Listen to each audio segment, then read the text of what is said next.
গাইবান্ধার সাদুল্লাপুর থেকে এনসিপির জুলাই পদযাত্রার খবর জানাতে যোগ দিয়েছেন আসাদুজ্জামান মামুন। আসাদুজ্জামান মামুন, গাইবান্ধাতে জুলাই পদযাত্রার কি অবস্থা, এনসিপি নেতারা কি বলছেন? শাহনাজ, আমি এই মুহূর্তে আছি গাইবান্ধা সাদুল্লাপুর উপজেলায় রয়েছি। এখানে কেন্দ্রীয় শহীদ মিনার যেটা রয়েছে সেই শহীদ মিনার পাদদেশে। তো এখানে কিন্তু বেলা ৩টার সময় এই পদযাত্রা অনুষ্ঠানটা শুরু হওয়ার কথা রয়েছে, কিন্তু এখন পর্যন্ত কেন্দ্রীয় নেতৃবৃন্দ যারা আসছে তারা কিন্তু এখনো এই ঘটনাস্থলে সমাবেশ স্থলে এসে পৌঁছায়নি।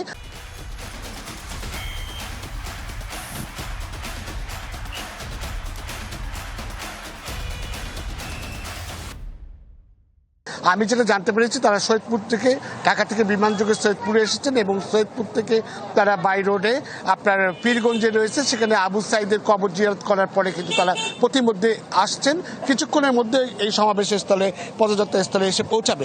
আমি যদি দেখাই যে এখানে দেশ গড়তে জুলাই জাগরণ পদযাত্রা এবং পথসভা হবে। এখানে জাতীয় নাগরিক পার্টি এনসিপি গাইবান্ধা জেলা শাখার উদ্যোগে এই পদযাত্রাটার কর্মসূচিটার সমাবেশের স্থলটা করেছে। এখানে কিন্তু এখনো কেন্দ্রীয় নেতৃবৃন্দ যারা আছে তারা কিন্তু এখনো এসে পৌঁছাতে পারেনি, তবে তারা কিছুক্ষণের মধ্যে আসবে বলে আমি জানতে পেরেছি।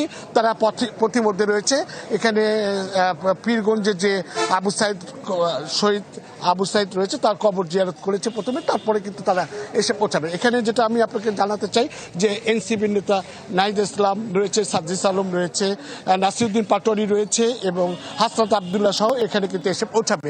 এখানে যদি আমি দেখাই, এখানে কিন্তু সমাবেশের স্থলে কিন্তু সবাই এসে পৌঁছেছে এবং এখন পর্যন্ত এখানে দেশের গান অনুষ্ঠিত হচ্ছে এবং দেশের গান অনুষ্ঠিত হচ্ছে, পাশাপাশি এখানে এক এক করে কিন্তু বক্তব্য রাখছে। তো তারা বলছে কিন্তু ক্ষমতা না, জনতাই হলো সবকিছু মূল উদ্দেশ্য এবং দেশ গড়তে জুলাই জাগরণকে আপনার জানাতে চাইছে। এই পদযাত্রাটা এবং করবে এই কেন্দ্রীয় শহীদ মিনার থেকে, সাদুল্লাপুর থেকে তারা এখানে পথসভা করবে। করার পরে কিন্তু যে পথযাত্রাটা হবে সেটা আমি জানতে পেরেছি এখান থেকে 1 কিলোমিটার এলাকা জুড়ে তারা কিন্তু এই সমাবেশ শেষে তারা কিন্তু।